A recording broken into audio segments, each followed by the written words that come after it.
محمدا عبده ورسوله أما بعد أعوذ بالله من الشيطان الرجيم بسم الله الرحمن الرحيم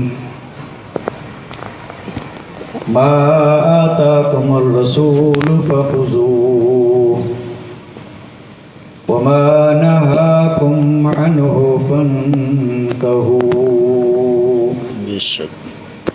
آمنت بالله صدق الله مولانا العظيم وصدق رسوله النبي الكريم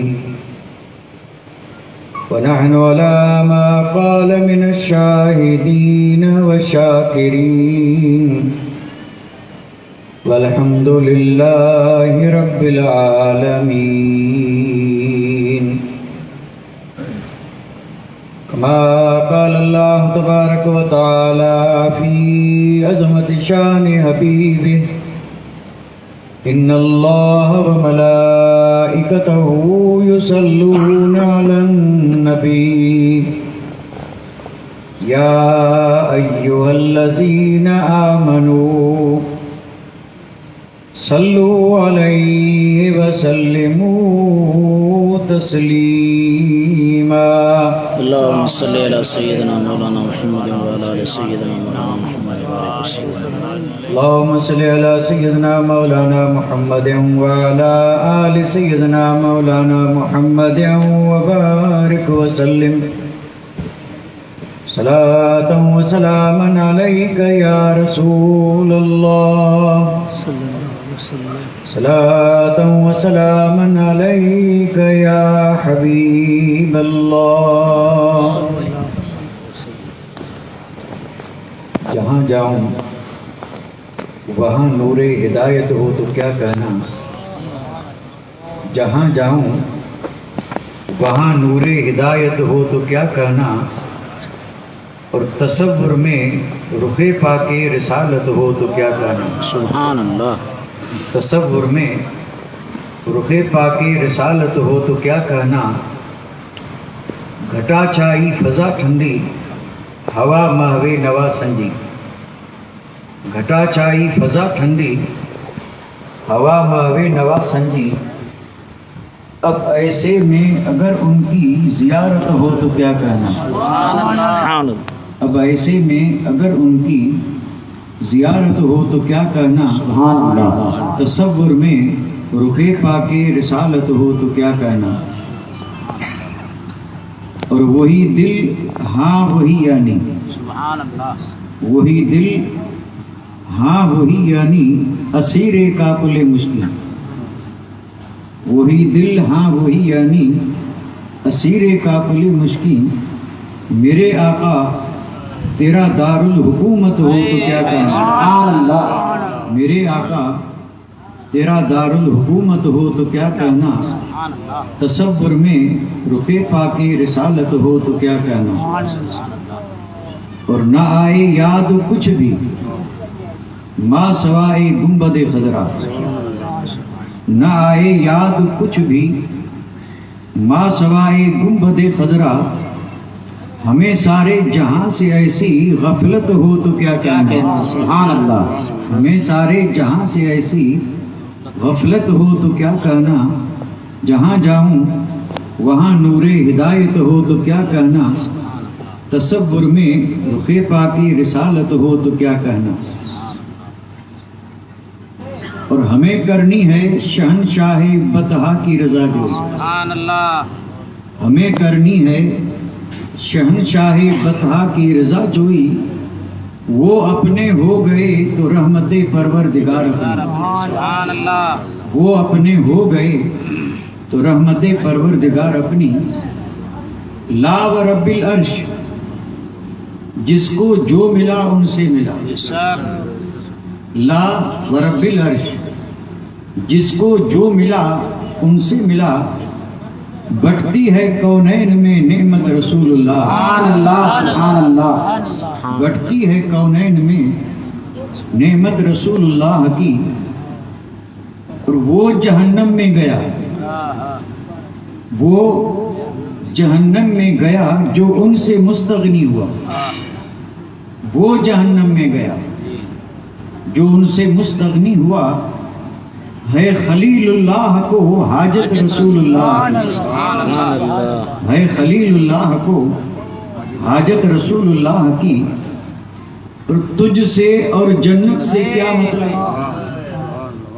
تجھ سے اور جنت سے کیا مطلب، اے منکر دور ہو، تجھ سے اور جنت سے کیا مطلب، اے منکر دور ہو، ہم رسول اللہ کے اور جنت رسول اللہ، ہم رسول اللہ کے اور جنت رسول اللہ کی۔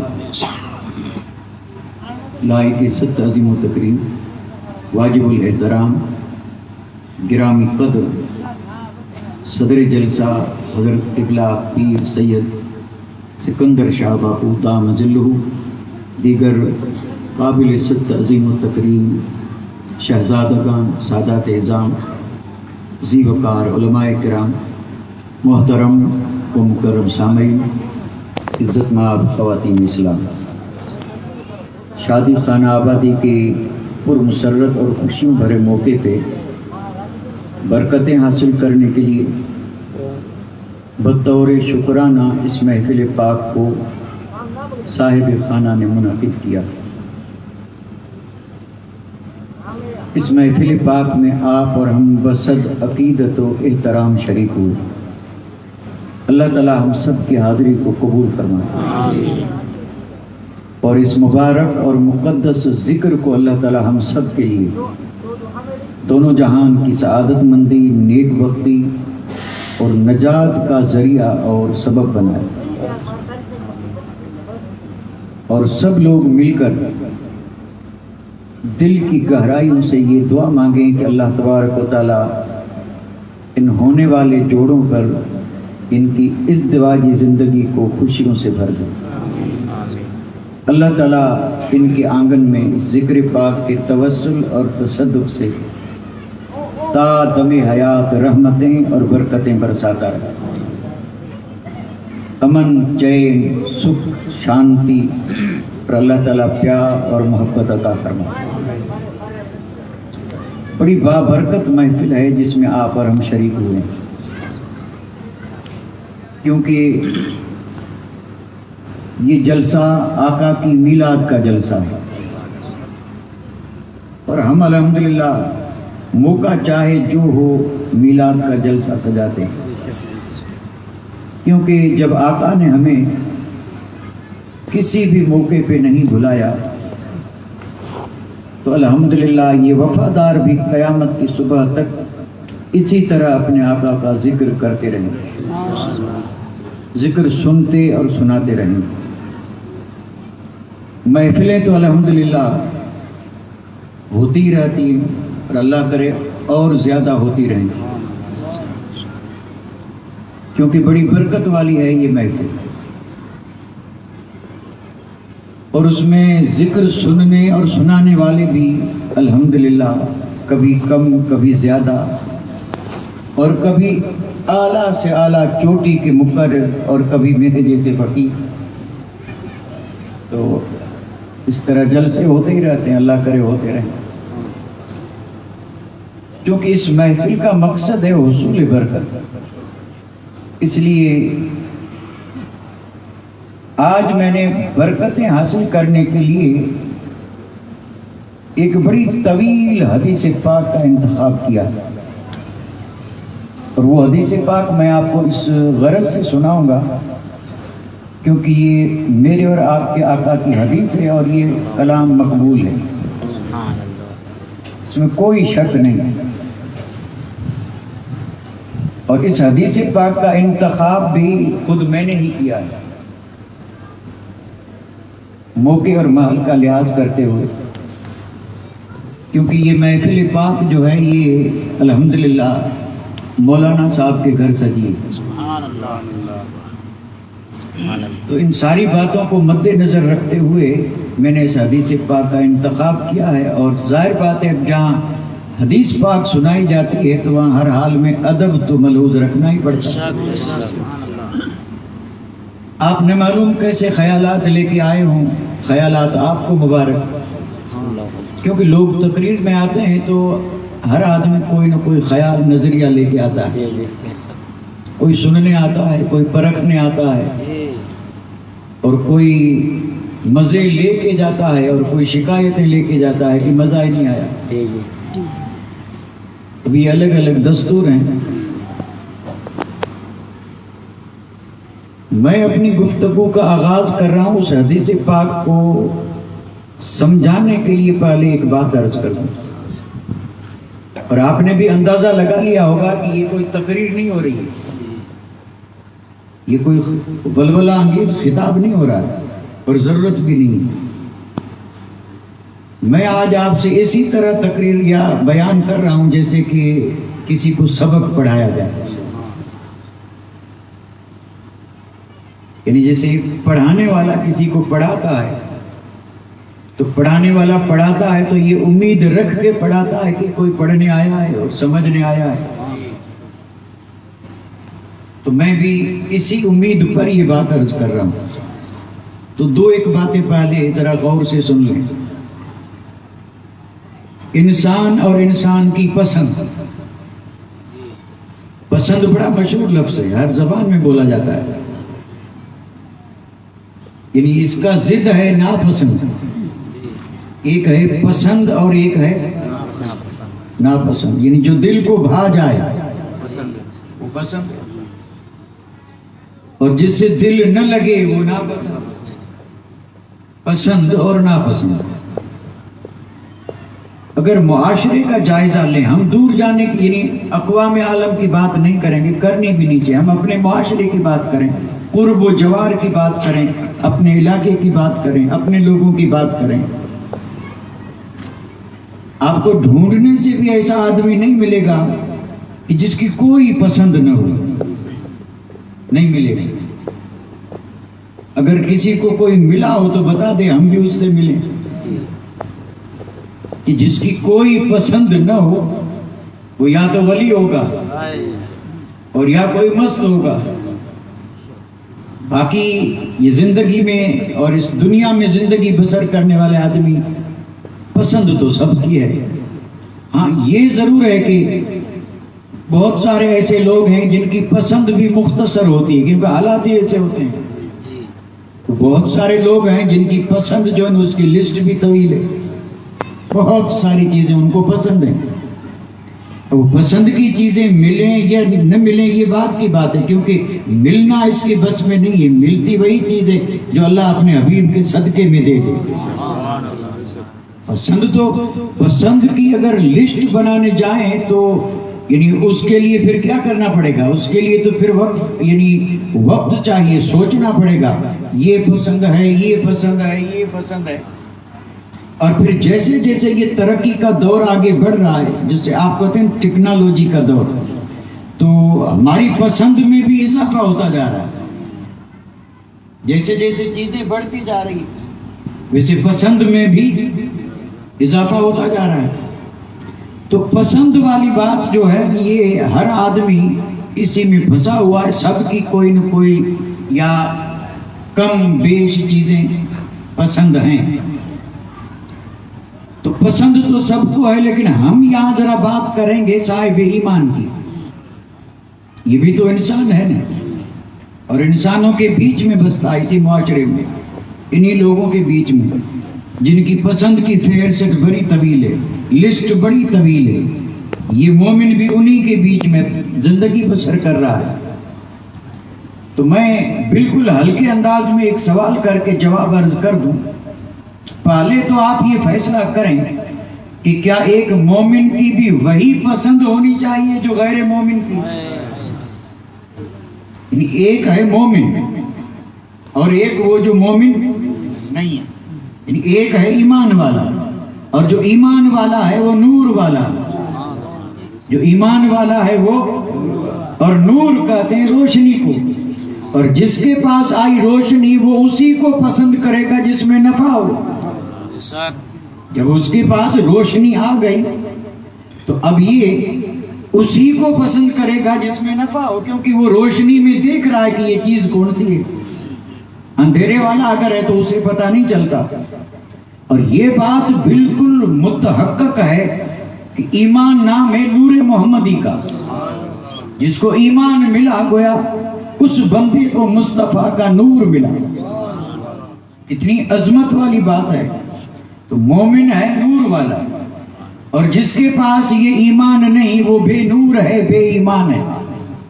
تو میں جو سوال کر رہا تھا وہ یہ، جس کے پاس ایمان نہیں وہ جن چیزوں کو پسند کر رہا ہے، کیا نور والا ایمان والا بھی اسے پسند کرے؟ ہاں اور نہ میں جواب دے دیں. نہیں، کیا ایمان والا بھی اسی کو پسند کرے؟ تو الحمدللہ آپ کہہ رہے ہیں نہیں، کیونکہ اگر ایمان والا بھی اسی کو پسند کرے تو پھر ایمان والے میں اور بے ایمان میں فرق کیا؟ ایمان والا بھی اسی چیز سے پیار کرے، اسی کو پسند کرے، اور بے ایمان بھی اسی کو پسند کر رہا ہے. اور پسند جب دونوں کی ایک ہے تو کوئی فرق رہا؟ اور جب فرق نہیں رہا تو اب یہ دونوں برابر ہوئے یا نہیں؟ اچھا، جو برابر ہوتے ہیں تو اس میں فیصلہ ایک ہی لگتا ہے. یہ میں یہ نتیجے کی بات عرض کر رہا ہوں.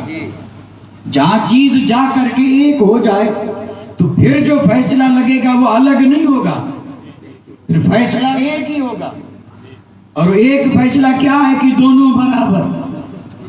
دونوں، تو جب دونوں برابر ہیں تو جو یہاں دونوں برابر ہیں تو اگر باہر نکلے وہاں بھی برابر. اس شہر سے دوسرے شہر میں گئے تب بھی برابر. زمین پر رہے تب، زمین میں گئے تب.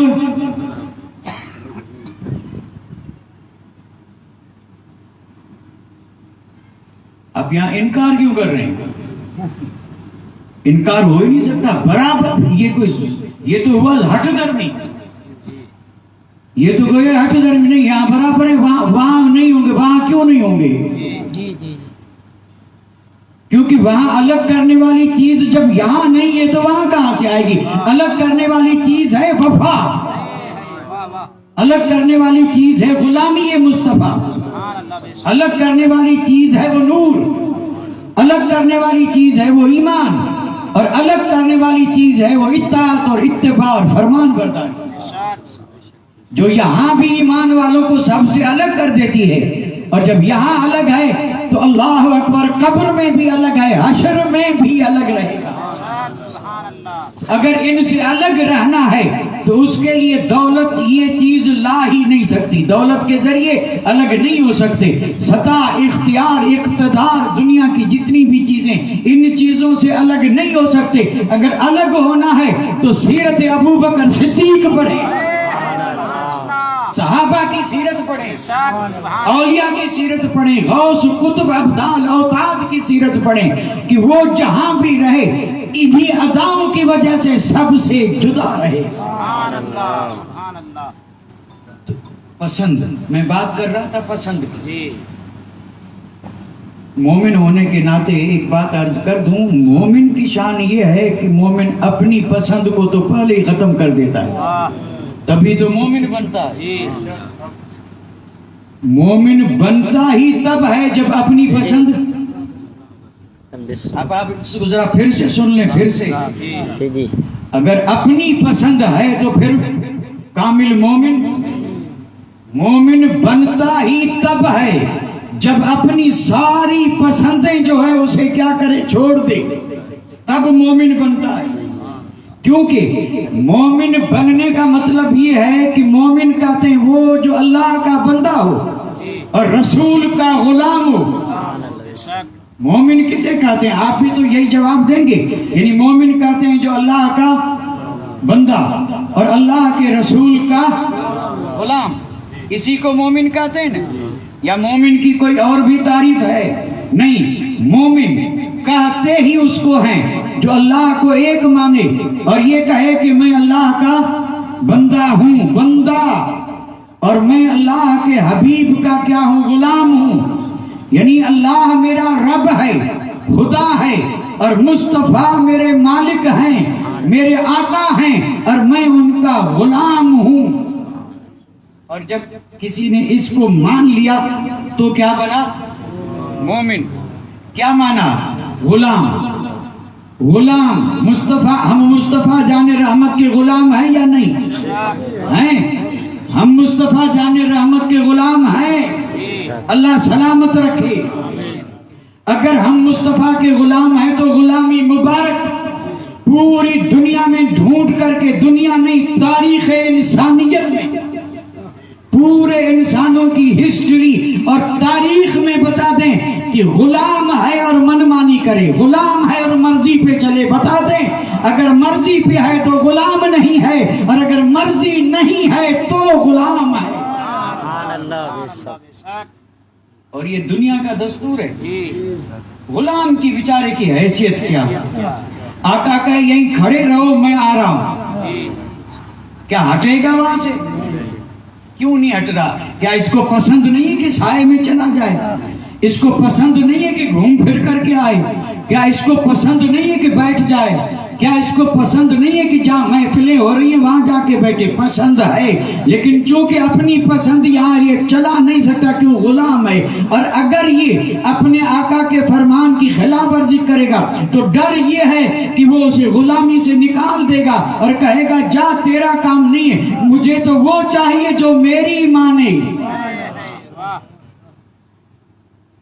ذرا سا بھی عقل ہو، کسی سے پوچھیں غلام کس کو کہتے ہیں تو کہتے ہیں غلام وہ ہے جو آقا کی مرضی پہ چلے.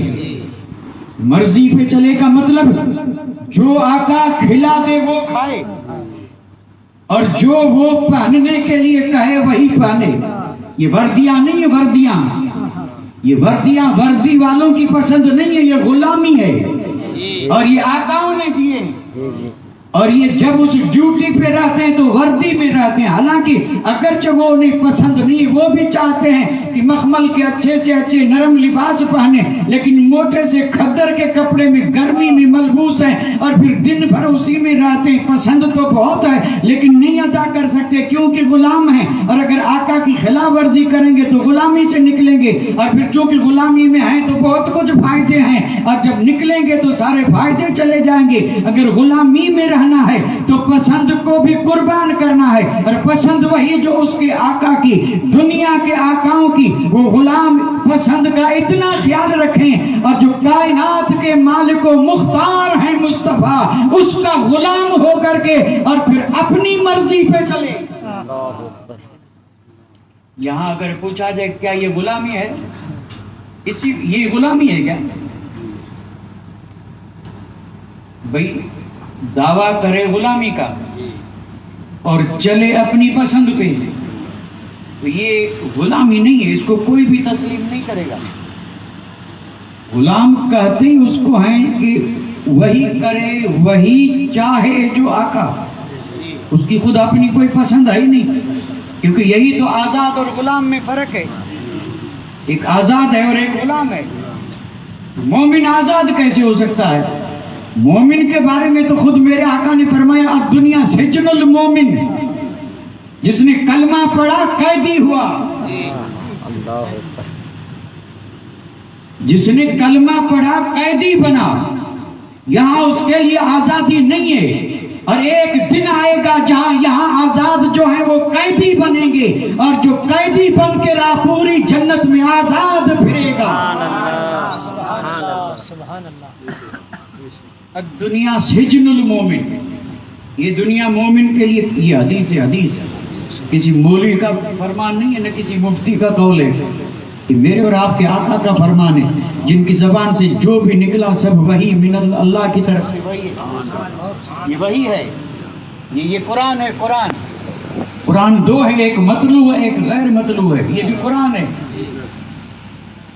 میرے آقا نے فرمایا الدنیا، یعنی یہ دنیا، سجن المومن، مومن کے لیے کیا ہے؟ قید خانہ. اب قید خانہ کیوں ہے اس کی تفصیل میں جانے کی ضرورت نہیں ہے. اس کو سمجھنا ہے تو کسی قیدی کو نظر میں رکھیں. کسی قیدی کو نظر، اللہ قید سے بچائے اور اس قید کو دیکھنے سے بھی اللہ بچائے. اللہ محفوظ رکھے سب کو. تو یہ یعنی قید بمانا جیل، جیل خانہ. یہ ہر صوبے میں، ہر ضلع میں، ہر ملک میں چھوٹی بڑی یہ جو جیل بنی ہے، جیل، اس میں جو رہتے ہیں، اور اس معاملے میں آپ مجھ سے زیادہ جانکار ہیں، کیونکہ اس وقت تو بڑے بڑے جیل میں جا رہے ہیں، ایسے کہ جو اگر آئیں تو لوگ راہ میں آنکھیں بچھاتے تھے، اور ابھی قید میں ہیں۔ دیکھیں کس حال میں، اس کی پوزیشن بھی بتا دی گئی ہے کہ یہ جو اتنی ٹھاٹھ سے زندگی بسر کرتا تھا، اب اس کا حال یہ ہے کہ ایک کرتا ہے، پاجامہ ہے، ایک گلاس پانی، یہ ہے وہ مختصر سی چیزیں، اور ایسے بند کر دیا کہ وہ کہیں آ جا نہیں سکتا، اور اٹھنے کا وقت متعین، سونے کا وقت متعین۔ ایک بار جیل ایسی جہاں ان قیدیوں کو 4 بجے اٹھاتے ہیں، پھر وہ جو کہتے ہیں وہی انہیں کرنا پڑتا ہے۔ کرتے ہیں کہ نہیں کرتے؟ کیونکہ ان کا وہاں بس چلتا نہیں، کیونکہ قیدی ہیں، قیدی، وہ قیدی اور ہیں اور یہ قیدی اور ہے، لیکن رہے اسی طرح جیسے قیدی قید میں رہتا ہے۔ قیدی قید میں پسند کا لباس نہیں پہن سکتا، پسند کا کھانا نہیں کھا سکتا، قیدی قید میں اپنی پسند کی جگہ پہ نہیں چل سکتا۔ جیسے اس پہ پابندیاں ہیں، ویسے پوری دنیا جیل خانہ ہے، اور جس نے پڑھا لا الہ الا اللہ محمد الرسول اللہ، تو اب وہ اس دنیا میں ایسے رہے کہ مرضی نہیں بلکہ اس میں جو پابندیاں ہیں ان پابندیوں کا خیال رکھتے ہوئے زندگی گزارے۔ جہاں جانے کا حکم ہے وہاں جائے، جہاں جانے سے روکا گیا وہاں سے رکے، جو پینا جائز ہے وہ پیے، جو جائز نہیں ہے وہ نہ پیے، اور جو دیکھنا جائز ہے وہ دیکھے، جو دیکھنا جائز نہیں وہ نہ دیکھے، اور جو کھانا جائز ہے وہ کھائے، اور جو کھانا جائز نہیں وہ نہ کھائے، کیونکہ قید میں ہے، قید میں آزاد نہیں ہے۔ اور یہ پابندیاں کس نے لگائی؟ یہ کھاؤ، یہ مت کھاؤ، یہ کرو، وہ مت کرو، کسی بادشاہ نے لگائی؟ تو یہ پابندیاں جو مومنوں پہ لگی، یہ لگائی کس نے؟ الحمدللہ ہر مومن کہے گا رب العالمین نے۔ یہ پابندیاں رب نے لگائی ہیں، اور یہ پابندیوں کا فرمان لے کے ان کے پاس آیا کون ہے؟ آپ کہیں گے رب کے محبوب آئے ہیں، اور جنہوں نے آ کر کے بتایا ہے کہ اگر جنت میں جانا ہے، آزادی میں جانا ہے، تو چند دن یہاں جو ہیں انہیں آزادی میں نہیں، اس قید میں رہنا ہوگا، اس قید میں، یعنی پابندیوں میں۔ پابندی کیا ہے؟ کہ یہ کرنا ہے اور یہ نہیں کرنا۔ اگر انہی پابندیوں میں رہیں تو قیدی بنے، آزاد ہو جائیں گے، اور اگر ان بندھنوں کو توڑ کر کے بھاگے اور بن گئے آزاد، تو بنو، کب تک بنو گے؟ 60 سال، 70 سال، 80، 90، 100 سے زیادہ نہیں۔ وہ بھاگنے والے، بندھنوں کو توڑنے والے، آزادی کی زندگی بسر کرنے والے کب تک آزاد رہے گا؟ اب تیری مرضی چلے گی، اور جس دن روح نکلی تب تیری مرضی نہیں چلے گی۔ اب جو تیرا حال ہوگا ذرا اس پہ بھی نظر رکھ۔ تو کرنا تو یہ چاہیے کہ چند دنوں کی زندگی پابندی میں بسر کریں، روح نکلے تو آزادیوں میں چلے جائیں۔ سبحان اللہ۔ یہ مومن کی شان یہی ہے، اس میں کوئی شک نہیں۔ اس پر میں ایک حدیث عرض کر کے آگے بڑھوں۔ یہ جو بات چل رہی ہے، ظاہر بات ہے اب اس کو میں ادھورا بھی نہیں چھوڑ سکتا، اور جو آپ سے میں نے وعدہ کیا تھا پورا بھی نہیں کر سکتا۔ ہو سکتا ہے آپ مجھ سے پوچھیں کہ پھر وعدہ ہی کیوں کیا؟ تو میں عرض کر دوں کہ یہ سارا معاملہ جو ہے نا وہ ہے حالات پہ، حالات پہ۔ جی، کبھی کبھار حالات جو ہیں وہ آدمی کو مجبور کر دیتے ہیں، اس سے تو کوئی انکار نہیں کرے گا۔ کہتے ہیں بھی کیا کریں، مجبوری ہے۔ مجبور کس نے کیا؟ تو کہیں گے حالات نے۔ تو ہم بھی سنانے کچھ آتے ہیں، اور حالات جب سامنے آتے ہیں تو ہم بھی مجبور ہو جاتے ہیں۔ مجبور ہو جاتے ہیں. اور یہ حالات نے مجبور کیا, لیکن یہ حالات کس کے؟ بھئی ہمیں اس بولنے پہ مجبور کیا حالات نے. یہ حالات کس کے؟ اس کا جواب میں نہیں دوں گا. یہ حالات کسی اور کے ہیں یا ہمارے؟ ہمارے. تو ظاہر بات ہے جب ہمارے ہی حالات مجبور کر رہے ہیں تو پھر ہمیں یہ سب کچھ بولنے پر مجبور ہونا پڑ رہا ہے. مجبور ہونا پڑ رہا ہے. اور مجبور کیا ہے حالات نے. جی جانا ہے جنت میں. اللہ اکبر. اور حالات کیا بتا رہے ہیں؟ بھئی جانا ہے جنت میں. جی اور حالات کس کی طرف اشارہ کر رہے ہیں؟ یہ حالات جنتیوں کے ہوتے ہیں کیا؟ بھئی جنت میں جب جائیں گے تو اس کا ذکر قرآن مجید میں ہے. جنتیوں کو اللہ تعالیٰ کے حکم سے فرشتے جنت کی طرف لے جائیں گے. زمرہ. سبحان اللہ. سبحان اللہ. یہ جنتی جا رہے ہیں جنت کی طرف. اور جنت کے دروازوں پہ فرشتے کھڑے ہیں. اور یہ فرشتے انہیں مرحبا کہتے ہوئے کہیں گے سلام طبتم. وہ آنے والوں تمہیں سلام ہو, کامیاب ہو کے آئے ہو, تمہیں سلام ہو.